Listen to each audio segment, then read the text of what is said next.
I'm going to fill you in on the folding secret that's so obvious, nobody talks about it. What?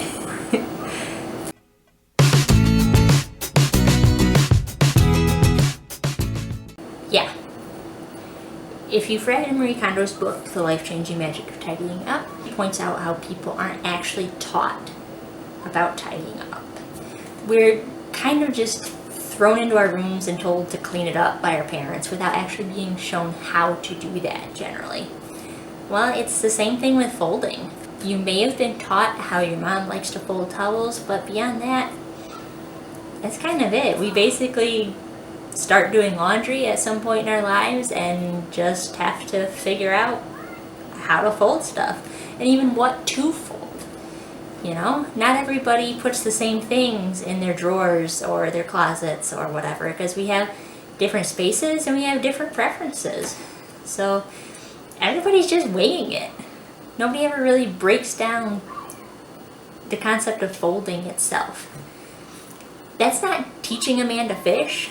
That's handing him a pole and telling him to figure it out. So I'm gonna teach you to fish. Fold stuff. Whatever. I have all these other videos showing you a specific way of folding particular things. And while that's really helpful for a lot of people, what happens if you have something different that I don't show you specifically how to fold? And that is what this video is for, because you can fold anything. I could fold every piece of fabric in this house if I wanted to, and so can you. There's 3 basic things to keep in mind while folding. The first is fit. Where does this thing need to go when I'm done folding it? You need to consider this because where it needs to go when you're done influences how you're going to fold it. Is the drawer deep or shallow? Is it really narrow? What else needs to go in with this thing? Am I just putting a bunch of different things in a Rubbermaid tub for storage? Or is this something that I'm going to see on the regular? Second is structure. Think about paper. The more you fold it, the stronger it is and the better it deals with being shuffled around. If you're aiming to get things standing up, like in the KonMari method, less structured fabrics are going to need you to put more folds in them to create additional structure. Things like silk or linen that are naturally pretty floppy fabrics are going to need more folds than, say, denim or terry cloth will to end up standing up the same way. Third, and this is the big secret, so listen close, rectangles. Right? So easy. You are always aiming for rectangles when you fold anything. Now, why? It's efficient. Minimal wasted space. Because think about what you're putting your clothes and stuff in. I bet it's shaped like a rectangle. If you've seen my other videos, you've heard me say this before, but seriously, all you're ever trying to do is take whatever weird shaped thing you have and make it into the right size rectangle to fit where you need to put it. It doesn't matter whatsoever how round or triangular it is, or what kind of weird arms or legs or strappy bits it has. If you can make it a rectangle, and you can fold it. That's the big obvious secret that nobody talks about. Now, let's go fold some stuff and put it to work. If you came here to see me fold a fitted sheet, this is the part you're going to want to pay attention to.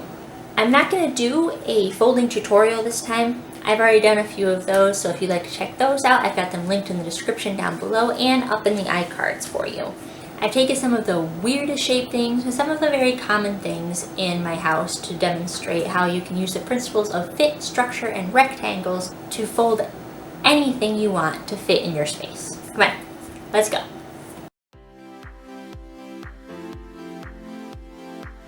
We're going to start basic here with this towel and some other things that are already rectangles so that I can demonstrate how you would fold the same object a few different ways depending on where you are trying to put it.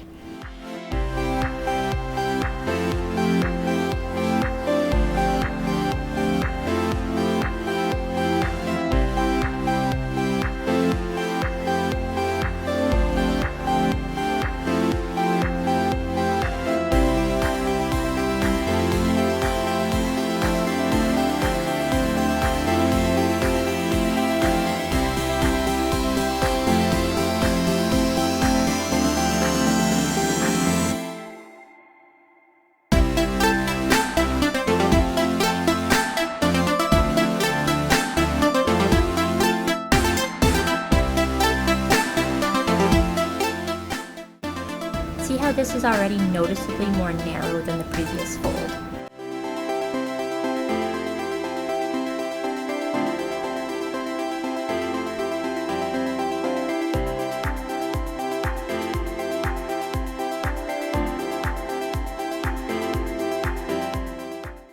Now I've used a twin size sheet set here for the demonstration purposes, but what I'm folding is not as important as how I am doing it. As you see, it's a large piece of fabric and it is very, very floppy all by itself. So what I need to do to get it to have good structure is to fold it many times.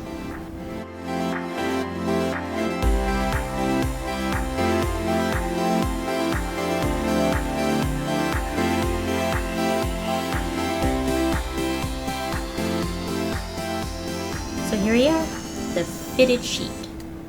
Now remember when I said you can fold anything as long as you can make it a rectangle? Well, the part about a fitted sheet that makes it so tricky for people is they can't figure out how to do that. And the trick here is realizing you're going to kind of start with a blob. You need to tuck the corners in and then lay it out, and it's going to be sort of rectangular. But the more you fold it, the more rectangular it is going to get and the easier it's going to be. The very end, it pretty much looks just like the regular old flat sheet.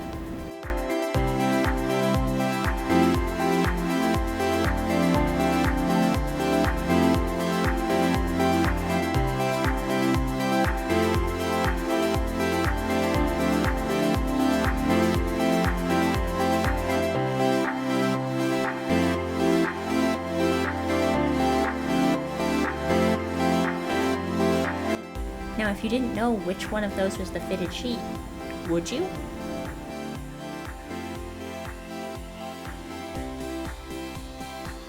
Now let's try something that's not even vaguely rectangular to start with, a round tablecloth.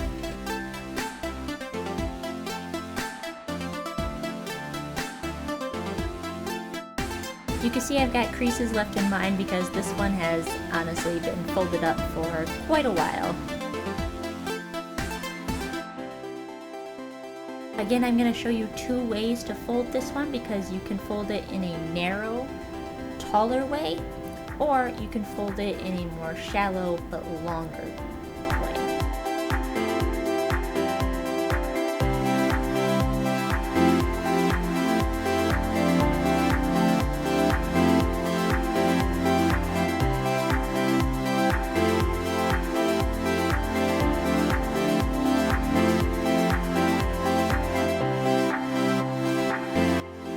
Remember I said I was grabbing the weirdest things around my house to show you that you can fold anything? Well, here's some chair covers, and they have definitely got to be the weirdest, but watch how easy this is.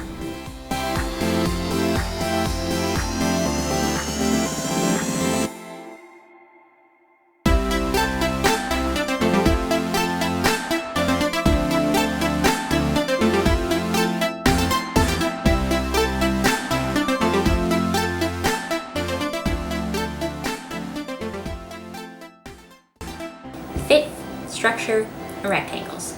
That's it. Now hit that subscribe button for me and let me know in the comments down below what crazy thing you're gonna fold after watching this video.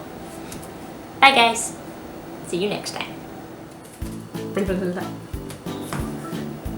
have a mountain of laundry, and as much as I love folding things,